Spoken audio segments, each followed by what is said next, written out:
I mean, look, I've said this before to other people. Like, if somebody wants to say I believe in God, but I don't claim to have any rational reasoning or any reasoning around that, I just feel this way, and I'm not trying to justify my opinion. This is just how I feel, and if you want to call me irrational, that's fine, but that's what I think.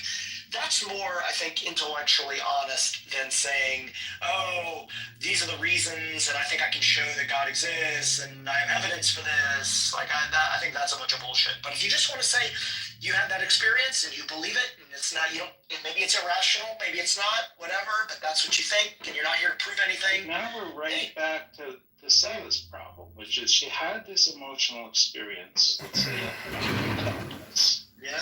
And she is now telling us that she had an experience with the God of the Bible that kills Egyptian children. I mean, look, as long as she's not trying to make claims that her position is rational. I mean, if she's trying to say, well, then that's different. I don't know if that matters. Actually, I don't necessarily see it as rational. If you guys want to think of me having an imaginary friend, it's okay. In the Bible, is that what we're to understand from this? Maybe she doesn't know. He's asking if it was the Christian God or some other God. I think that's what he's asking. Oh, actually, I don't remember thinking it was any one name we've given. So there are 10,000 gods that people have made up. Have you identified which of those 10,000 gods are which of the 9,000 remainder are not? I have not. All you're leaving me with is I had this warm fuzzy. I know. Like I said, I don't expect you to I had a warm believe fuzzy me. too. Yeah, and I don't think she's expecting you to believe it. Warm fuzzies. Yeah, Ben, she's fine. She had an experience. It's her own personal experience. Let's just leave it alone. I mean, that's great. At least she admits it. Absolutely. I had an experience too that I really enjoyed. We're the I did that too this afternoon. So unpreached left. Very good. Is there nobody here that's actually like a Bible-believing Christian? I'm surprised. Okay. You got all scared. It's funny how it's like it's the most confident thing they have. I think Christ died and was resurrected and all these different things. Yeah, I believe that. So I want to ask you, do you think that God is perfectly just? He always gives people what they deserve. He delivers justice. So it's like make an argument instead of asking questions. Okay, you want an argument? Okay, here's the argument. If God exists, he always gives somebody what they deserve. He's perfectly just. He does not always give somebody what they deserve because sometimes he gives grace, and grace is what's called undeserved. The conclusion of God does not exist. There's the argument. That's your response to the story? Okay, that's a good refutation. I just don't give a shit.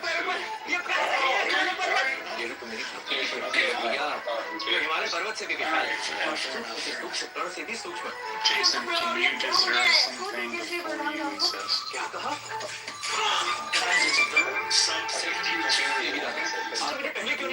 set it up.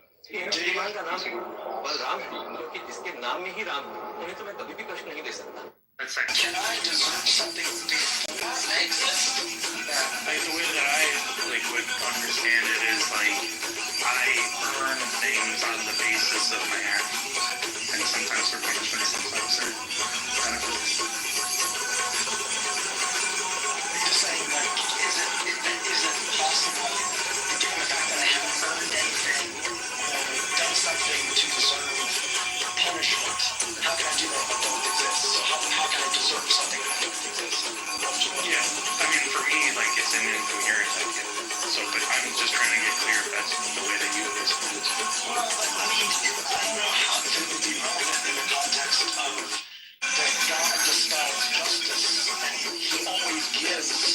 The assumption is I'll get there if we can just get past this part. Okay, let's just say that, like, Well, I just think the question is incoherent to say that somebody that does not exist, do they get something that can they be deserving of something? Just say no, because you don't exist.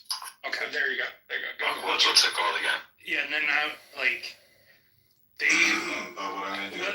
I'm just gonna throw this out there, thinking about how they might respond. They're committed to this idea that God, like, some of his actions occur with no other people. Or like God may have engaged in actions when there was nothing. Right. Because God is eternal, okay? Right. And are those actions in yeah, like, are they giving someone what they deserve? Well, I mean, I guess because if you require something to exist in order for there to be, justness or justice in that it is deserved, then I guess no. But can you exhibit justice to like things that do not like have that are not like living? I don't know. Like, is it Yeah, I just mean, there's to two create sides to every the argument, universe? so You know. everyone's. I don't know. I don't know how I was drunk at the bar once, and I was like, "Oh, fuck!" I said, "No matter what you do, you're There's always like, gonna end up being."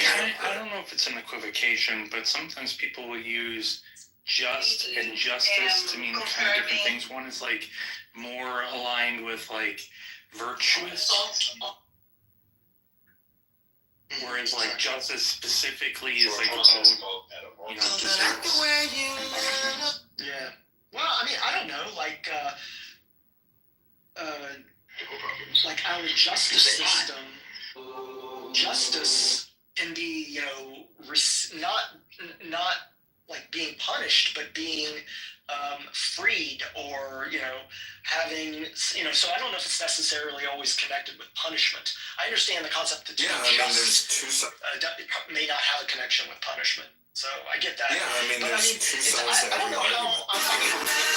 how P2, Sully says P2, he would push back on that God does not always give somebody what they deserve. Why would you push back on that, Sully? Because if God dispels grace, which is unmerited favor, then it would seem that he is sometimes giving somebody something that they do not deserve.